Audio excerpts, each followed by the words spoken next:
Hi friends, good evening to all of you, and this is artist Anand.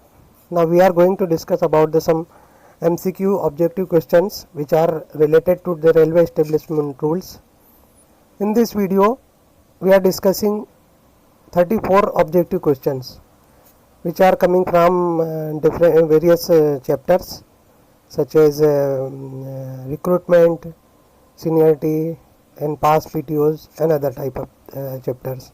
तो let us start the video. If you are preparing any LDC exam या departmentally exam या किसी और प्रकार की किसी भी चीज़ की प्रिपरेशन कर रहे हो या रेलवे रूल्स के बारे में अगर आप थोड़ा भी इंटरेस्ट लेते हो, जानकारी रखना चाहते हो, तो आपके लिए this video will be helpful for you. Let start the video. तो in this video first question will be from it is related to the recruitment. Indents again direct recruitment quota, DR quota जिसको बोला, जिसका direct RRB से recruitment होता है, और group C category are placed on. कहाँ पर प्लेस किया जाता है? तो ये रेलवे रिक्रूटमेंट बोर्ड को प्लेस किया जाता है इंडियन कोटा कि उसे कितना भरना है. पहले ये जाएगा सीपी ऑफिस को, सीपी ऑफिस के बाद में जाता है ये रेलवे बोर्ड को. तो how many times indent for various group C post are placed with railway recruitment board in a year. मतलब एक साल, हर साल में रेलवे बोर्ड को कितनी बार आप रिक्रूटमेंट के लिए इंडेंट देते हो? तो इसके लिए 2 बार दे सकते हैं. 6 महीने के डिफरेंस से 2 बार आप इंडेंट दे सकते हैं उसके लिए, रिक्रूटमेंट के लिए. Reservation quota for candidate belonging to OBC. OBC का जो कैंडिडेट है उसके लिए रिजर्वेशन कोटा कितना है? 27%. नेक्स्ट आ जाएगा कि which of the post belong to the safety category. तो सेफ्टी कैटेगरी पोस्ट में कौन सा है? Clerk, staff nurse, assistant station master, stenographer. तो इसमें जो रहेगी ग्रुप सी, मतलब इससे जो असिस्टेंट स्टेशन मास्टर जो है ये सेफ्टी कैटेगरी की पोस्ट है. रनिंग स्टाफ होता है सेफ्टी कैटेगरी का. पॉइंट्समैन, ये ऑपरेटिंग की ये पोस्ट होती है सेफ्टी कैटेगरी की पोस्ट होती है. Now medical classification for the post of assistant driver. जो ALP की पोस्ट होती है उसका कौन सा मेडिकल क्लासिफिकेशन होता है? तो A1 होता है, 6/6. Who is the authority to declare a post as a selection और नॉन सिलेक्शन. पोस्ट सिलेक्शन और नॉन सिलेक्शन पोस्ट को कौन डिसाइड करता है? तो ये रेलवे बोर्ड डिसाइड करता है दोस्तों. जिसको अगर रेलवे बोर्ड ने सिलेक्शन पोस्ट बता दिया वो सिलेक्शन पोस्ट होगी, और जिसको नॉन सिलेक्शन बताया उसको non selection. Next question number 107. In case of selection post, the vacancy will be calculated on the basis of selection post है, जिसका कि जिस पोस्ट को सिलेक्शन करके, मतलब एग्ज़ाम लेकर और लेके एक प्रकार की प्रोसीजर फॉलो करके जिसका वैकेंसी को फिलअप किया जाता है, उसके लिए क्या दिया है कि उस कैलकुलेशन किस बेस पे किया जाता है कि कितनी पोस्ट के लिए वैकेंसी निकालनी है, कितनी पोस्ट को फिलअप करना है.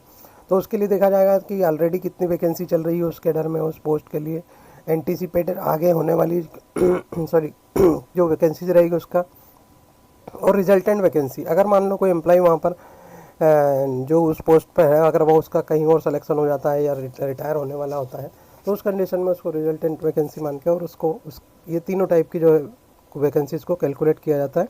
तो इसका आंसर रहेगा all of the above. What number of staff are to be called in selection of group C post. Group C का सिलेक्शन पोस्ट है तो उसके लिए कितने टाइम्स मेंबर को बुलाया जाता है? तो इसमें रहेगा answer 3 times of numbers of vacancy. मान लो 10 वैकेंसी है तो 30 लोगों को बुलाया जाएगा. नंबर 109 आ जाएगा. The employ belong to the reserve community must secure how many marks for belonging to be empanel again reserve vacancy.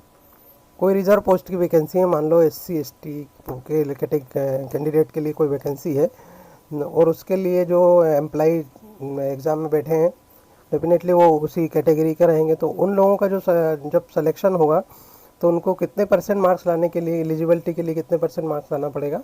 तो उन लोगों को एग्रीगेटेड 50% मार्क लाने होते हैं उनको.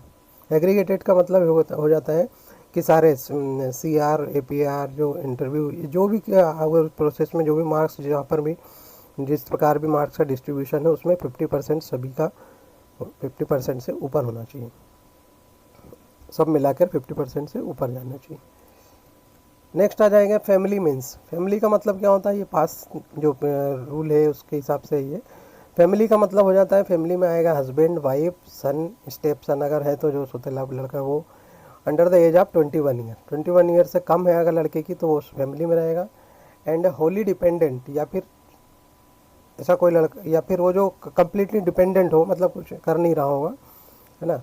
और bonafide student of any organised university, यहाँ पर होली डिपेंडेंट का अगर 21 से ज़्यादा है तो उसे होली डिपेंडेंट दिखाना होता है। Bonafide student any recognised university से जो पढ़ाई कर रहा है, चाहे वो 21 से ज़्यादा हो। Unmarried daughter of any as, daughter के लिए कोई एज लिमिट नहीं है, वो किसी भी एज की अगर वो अनमेरिड है तो डिपेंडेंट या एज अ फैमिली मेम्बर रहेगी, चाहे वो अर्निंग कर रही हो या नहीं अर्निंग कर रही हो तो भी रहेगी, और नहीं कर रही हो तो भी, जब तक कि उसकी शादी नहीं होती।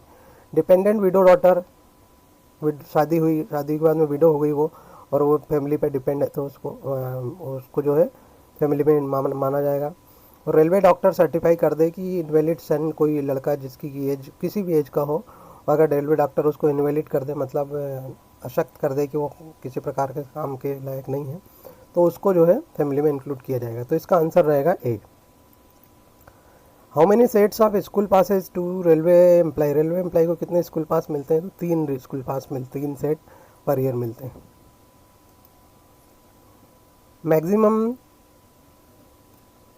Validity for a privilege pass, privilege पास की मैक्सिमम वैलिडिटी क्या होती है? 5 मंथ की होती है, चाहे हाफ सेट लो चाहे फुल सेट लो। पीटीओ की भी वही होती है पास की। Attendant of pass holder is, attendance किसको बोला जाएगा पास होल्डर के साथ में? पास होल्डर के साथ में अटेंडेंट उसको बोला जाएगा जो फुली पेड सर्वेंट है, जिसको कि सैलरी पे रखा गया है as a household work के लिए, या किसी प्रकार की पर्सनल किसी को इंजरी है या कुछ ऐसा है और उसके लिए अगर अटेंडेंट रखा है तो उसको बोला जाएगा फुल टाइम पेड सर्वेंट। तो आंसर रहेगा सी। 105 नंबर देखते हैं। When higher class pass issues, higher class मतलब अगर मान लो आप सेकंड क्लास के लिए एलिजिबल हैं और अगर आपको कुछ मेडिकल इलनेस रहती है तो आपको हायर क्लास का मतलब फर्स्ट क्लास का पास भी दिया जा सकता है, वो डॉक्टर डिसाइड करेंगे अगर पेशेंट की किस कंडीशन। तो सिर्फ मेडिकल ग्राउंड पे ही हायर क्लास का पास दिया जाता है, बाकी किसी एक्टिविटी में के लिए नहीं दिया जाता। Privilege pass issued pass PTO are admissible when staff is on, privilege pass कब दिया जा सकता है? तो प्रिविलेज पास तब दिया जाता है जब अगर किसी भी प्रकार के लीव पे अगर एम्प्लॉई है तो उसको प्रिविलेज पास या पीटीओ दिया जा सकता है। उसके लिए लीव का कोई क्राइटेरिया नहीं है कि किसी भी प्रकार की लीव पे अगर है तो उसको दिया जा सकता है। Full form of PTO, PTO का फुल फॉर्म सभी लोगों को पता, privilege ticket order. C is the correct answer.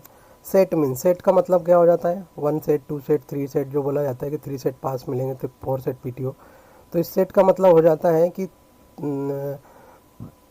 एक जर्नी जाने की और एक जर्नी आने की, ये हाफ और हाफ मिला के 1 हो जाता है, एक सेट हो जाता है पास का। सेम वही पीटीओ का भी रहेगा, आप इधर से गए हो कहीं और वहाँ से वापस आते हो, ये हो जाएगा फुल सेट।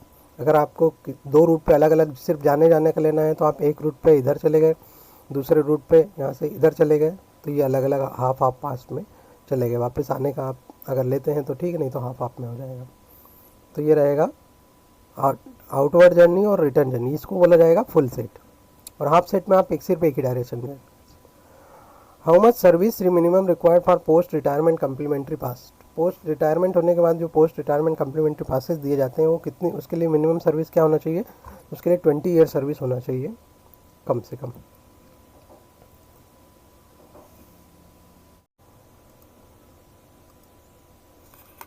वन 20 नंबर है कि how many break journeys are admissible in the privilege pass, privilege pass लिया है आपने मान लो लंबे रूट का, और आप उसमें कितनी भी बार उसमें ब्रेक जर्नी दिखा सकते हो, एनी नंबर ऑफ इन, बस वो इन रूट में आना चाहिए वो जर्नीज को। On what route pass can be issued, किस रूट पे पास लिया जा सकता है? किसी भी रूट पे पास लिया जा सकता है, any route, shortest route, any route पे लिया जा सकता है, लेकिन वो रूट देखा जाएगा कि आप शॉर्टेस्ट या लॉन्गेस्ट रूट, मतलब अगर मान लो शॉर्टेस्ट रूट है शॉर्टेस्ट रूट पे दिया जाएगा। अगर उसी रूट उसी डेस्टिनेशन पे मतलब सेम प्लेस ए से बी पे जाना है और उस पे जाने के लिए रास्ता कहीं और से होता है, वो लंबा रास्ता है, लेकिन वहाँ जाने वाली ट्रेनें जो हैं वो फास्ट है, मतलब कम समय लेती है, तो आपको उस रूट का भी पास दिया जा सकता है एज पर योर रिक्वायरमेंट। मतलब अगर देखा जाए तो इसका आंसर रहेगा कि या तो शॉर्टेस्ट रूट का दिया जाएगा, लेकिन अगर लॉन्गेस्ट रूट अगर उससे क्विकर है, जल्दी पहुँच जाता है, तो उस रूट का भी आपको दिया जा सकता है। और नहीं तो फिर 15% लॉन्ग रूट का देते हैं, तो वो इसमें ऑप्शन दिया नहीं है। Non selection post are filled by promotion of staff on the basis of non selection post. Non selection post का मतलब होता है कि सीनियरिटी देखी जाती है उसमें, और उसके बाद में एलिजिबिलिटी देखी जाती है। सीनियरिटी देखा, ये लोग सीनियर्स है, बाद में मान लो किसी को पनिशमेंट है, कहीं कुछ है, वो तो नॉन सिलेक्शन पोस्ट में उसको सुटेबिलिटी में उसमें नाम नहीं आएगा उसका। सिर्फ इस प्रकार से सीनियरिटी कम सुटेबिलिटी लिस्ट देखा जाता है नॉन सिलेक्शन पोस्ट के लिए।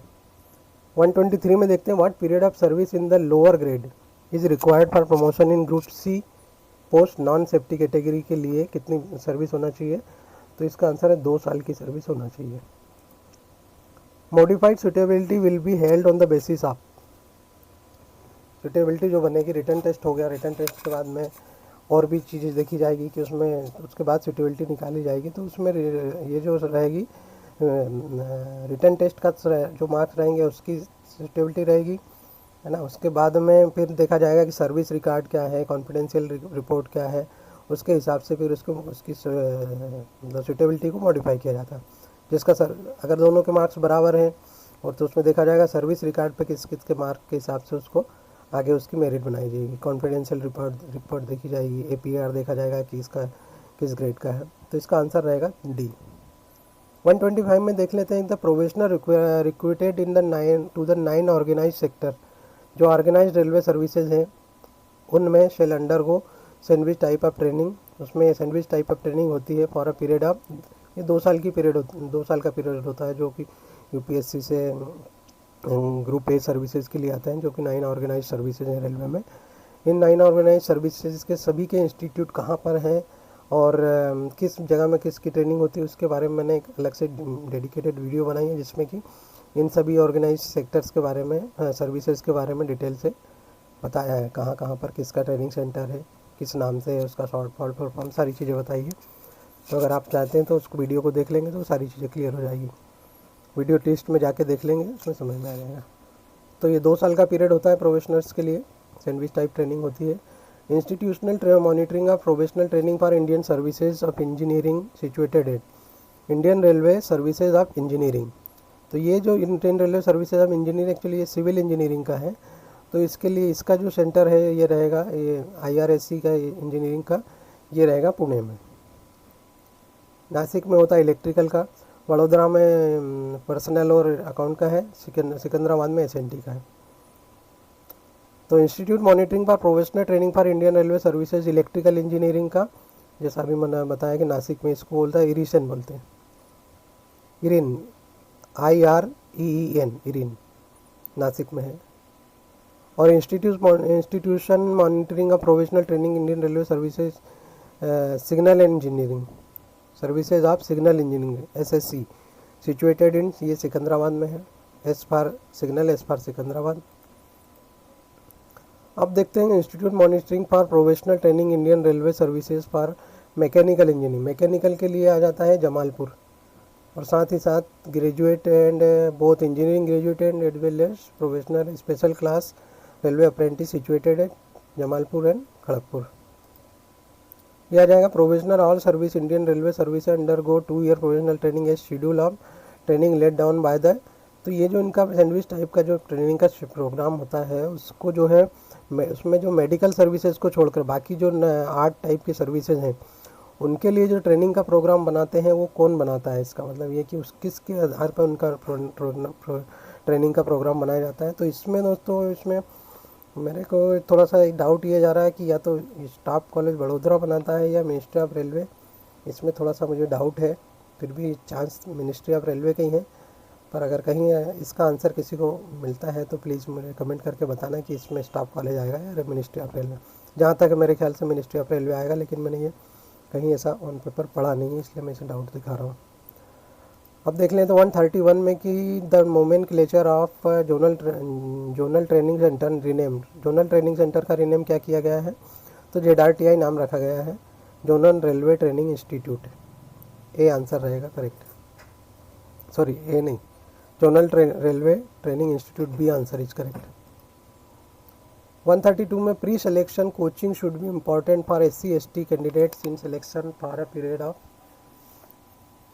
तो इसका मतलब ये हो गया कि जो भी प्रमोशनल सिलेक्शन पोस्ट के लिए जो प्रमोशन सिलेक्शन पोस्ट के लिए प्रमोशन होता है, उस समय में SC/ST कैंडिडेट्स को उस एग्ज़ाम को प्रिपेयर करने के लिए, उसको प्रिपरेशन के लिए एक अलग से ट्रेनिंग प्रोवाइड की जाती है। उस ट्रेनिंग में वही सारी चीज़ें उनको बताई जाती हैं जो कि उनके नेक्स्ट प्रमोशन में काम आने वाले, उनके सिलेक्शन में क्या क्या चीज़ें रहेंगी। तो इसका जो पीरियड होता है वो 3 to 4 वीक होता है। नॉर्मली 21 डेज़ आई थिंक का वर्किंग रहता है उनका। तो 21 डेज़ का या 3 to 4 वीक उसका पीरियड रहता है। Age relaxation for SC/ST for recruitment in government services में एज रिलैक्सेशन क्या है, तो 5 ईयर है इनके। And how many pay commission are getting the railway servant, railway government employ को कितने पे कमीशन मिले, अभी तक 8 पे कमीशन मिल गए। तो ये था दोस्तों, मैंने इसमें 134 मतलब 34 क्वेश्चन इसमें कवर किए हैं। इस टाइप से और वीडियो बनाते रहेंगे। अभी ये वीडियो भी काफ़ी लंबी हो जाएगी, इसलिए मैं इसको यहीं पर फिनिश करता हूँ। मिलते हैं नेक्स्ट वीडियो में। इसी तरह जुड़े रहिए। और जो मेरे द्वारा कुछ ऐसा गलत बताया, अगर मैं किसी कोई क्वेश्चन का गलत आंसर या मेरा समझने में कुछ आंसर गलत हो सकता है, तो आप उसको भी थोड़ा सा रेज करेंगे, कमेंट करेंगे, तो मुझे काफ़ी अच्छा लगेगा कि आप लोग बड़े इंटरेस्ट से उसको पढ़ रहे हैं, और जो कुछ अगर कुछ गलतियाँ हो जा रही हैं तो उसको आप हाईलाइट कर रहे हैं। तो मिलते हैं नेक्स्ट वीडियो में, तब तक के लिए इजाज़त चाहूँगा। Take care, goodbye and God bless you.